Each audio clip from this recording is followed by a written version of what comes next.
एक बार पुनः रिक्त सुक्तावली में सेकंड ईयर के बच्चों का सभी का स्वागत है। हम इसके अंतर्गत यहाँ पर अग्नि सूक्त का अध्ययन कर रहे थे।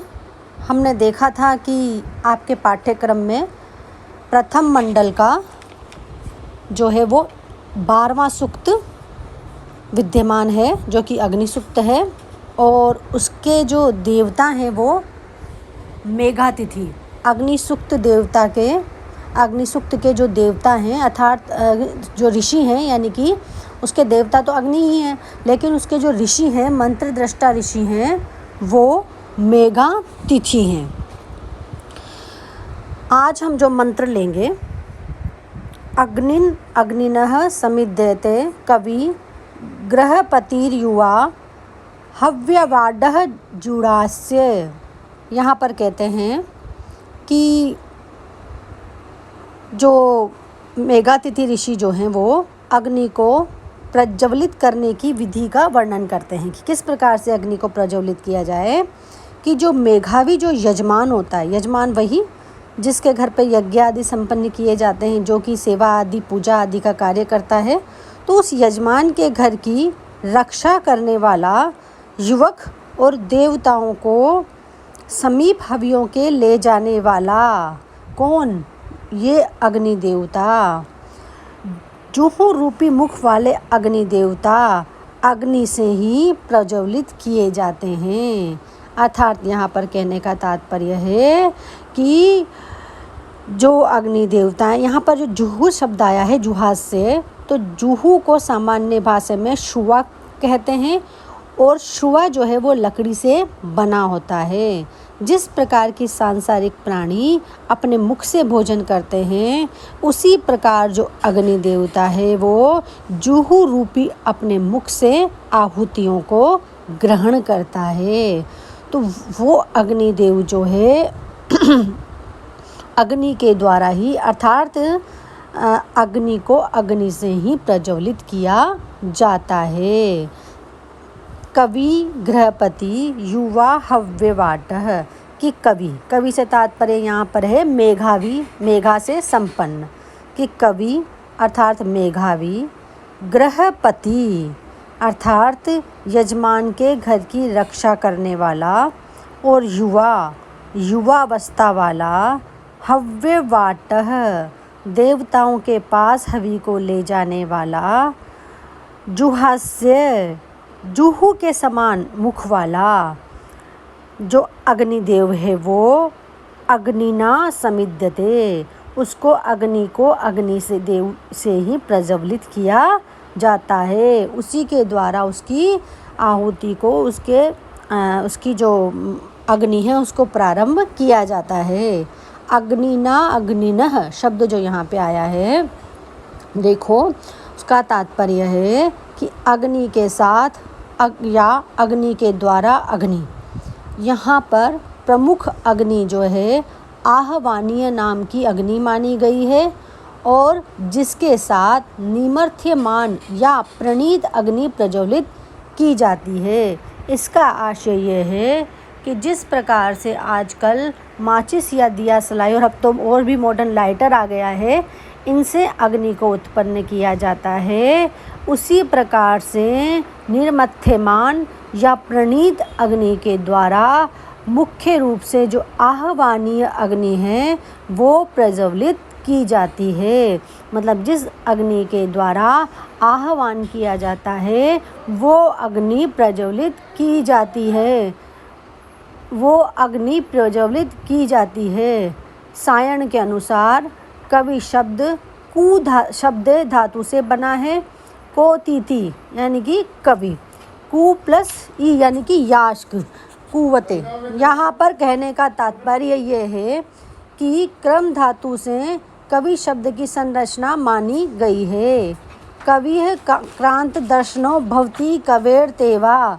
कवि शब्द निघंटु में मेघावी शब्दों के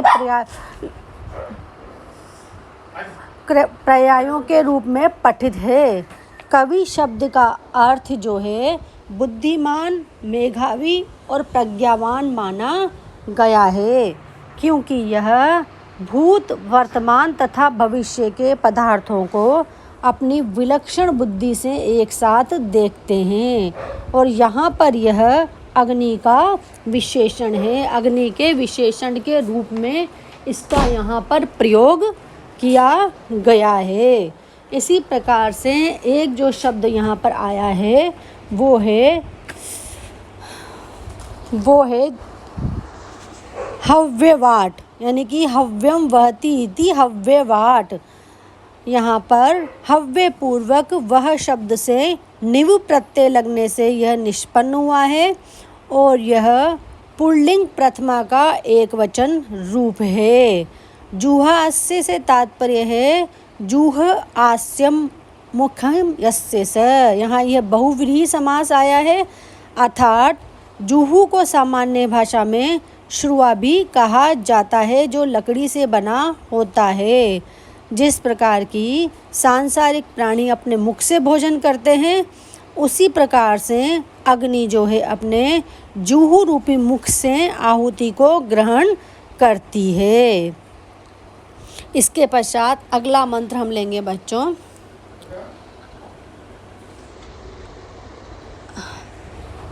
कविम अग्निम उप स्तुहि सत्यम मधारणम अध्वरे देवम वीव वाचनात्तम वाचतनम।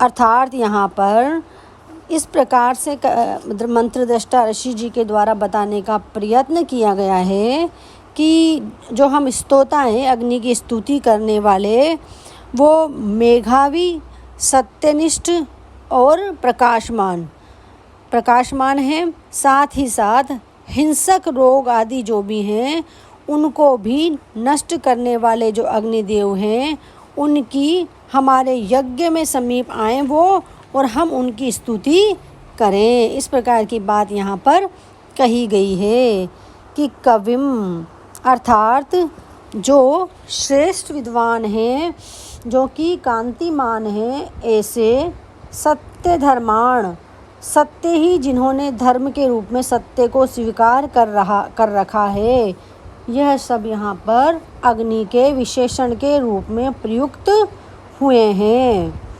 अमी वचातनम अर्थात हिंसक रोगों के और शत्रुओं का विनाश करने वाले। देवम देदीप्यमान यानी कि कांति से युक्त, विभिन्न प्रकार की कांतियों से युक्त, देदीप्यमानिता से युक्त। और साथ में अग्निम अध्वरे उपस्तुहि यानी कि अगवरे, यज्ञ में, उपस्तुति समीप जाकर के जिनकी हम स्तुति करते हैं, ऐसे ऐसे देव की हम स्तुति करें।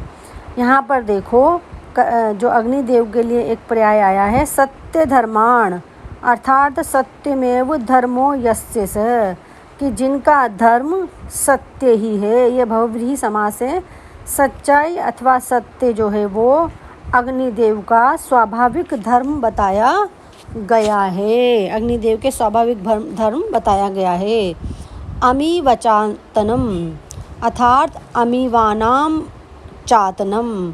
अमीवा सामान्य रूप से रोग का वाचक माना जाता है और यह शब्द यहाँ पर अम धातु प्लस वन प्रत्यय के योग से निष्पन्न हुआ है, जिसका अर्थ है हिंसक रोग या शत्रु। चातनम जो है इसमें मूल धातु,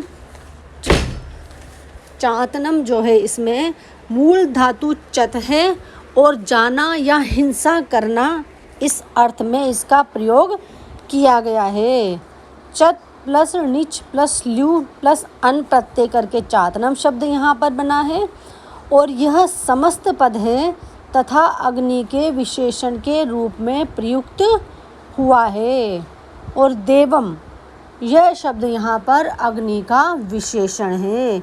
इससे तात्पर्य है कि जो प्रकाशित होता है, जो प्रकाशित होता है अथवा प्रकाशित कहलाता है, उसे देव कहते हैं। अग्नि में उक्त गुण विद्यमान है, अतः उसे देव कहा जाना सार्थक है। अघवरे अर्थात न ध्वरे। ध्वर से तात्पर्य है हिंसा से। कहने का तात्पर्य ये है कि जो हिंसा नहीं करते हैं, जिसमें कि हिंसा विद्यमान नहीं होती है, ऐसा यज्ञ जिसमें हिंसा नहीं होती है। ओल्डनबर्ग के मतानुसार अध्वर का संपादन मुख्यतः अर्धवायु, मुख्य रूप से अर्धवायु शब्द जो है उससे किया गया है, और उसके अनुसार उसका तात्पर्य है कि अध्वर में अनुष्ठान पर विशेष बल दिया जाता है। तो इस प्रकार यहाँ पर भी अग्निदेव से जो है उपासना की गई है। अगला मंत्र हम लेंगे बच्चों। यह तु आत्म अग्ने हविष्पतिर्दूतं देव सपर्यति यस्य तस्य स्म प्रावती भव। कहने का तात्पर्य यहाँ पर कहना चाहते हैं कि अग्निदेव से प्रार्थना करते हैं, जो मंत्र दृष्टा ऋषि हैं वो याचकों के साथ मिलकर अग्निदेव से प्रार्थना करते हैं कि हम तो क्या हैं, आपके सेवक हैं और आप हमारी रक्षा करें। अग्ने देव अग्ने यानी कि अग्ने देव, हे अग्निदेव, यह हवशपति जो हवियों के स्वामी, जो यजमान, समर्पयति सेवा करते हैं आपकी, अर्थात आपको जो सेवा प्रदान करते हैं, दूतम त्वाम समर्पयति, अर्थात जो देवताओं के दूत आपकी सेवा करते हैं, तस्य प्राविता भव, उस यजमान की आप रक्षा करें। कि हविष्यपति से तात्पर्य हविषाम पति इति, अर्थात यह शब्द यजमान के लिए प्रयुक्त हुआ है और उसका विशेषण है। इसका अर्थ है हविष्यान्न का स्वामी, अर्थात हे अग्निदेव, हम सभी मिलके आपको हमारे सारे जो हवि हम प्रदान करते हैं उसका स्वामी मानते हैं, तो आप उसके स्वामी बने। सपर्यति शब्द में सपर शब्द है पूजा के लिए, तो पूजायाम धातु से बना है, सपर प्लस यक प्लस लट, इस प्रकार से यहाँ पर लकार प्रथम पुरुष होने पर यह धातु के रूप में बन गया है। प्रविता शब्द की अगर बात की जाए तो प्र उपसर्ग के साथ अव धातु और त्रिच प्रत्यय करने पर यह बना है, और प्रथमा के एक वचन में इसके समान यदि हम रूप चलाएंगे तो पितृ के समान ही इसके रूप चलेंगे। भव जो है वो भू धातु लोट लकार से बना है। इस प्रकार से यह हम अगला मंत्र लेंगे बच्चों।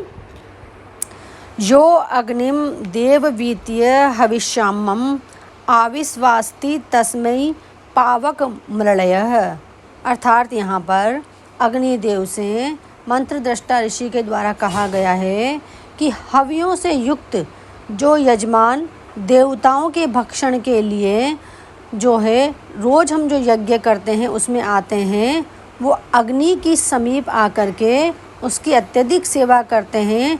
इस प्रकार से आप यजमान को सुखी बनाते हैं।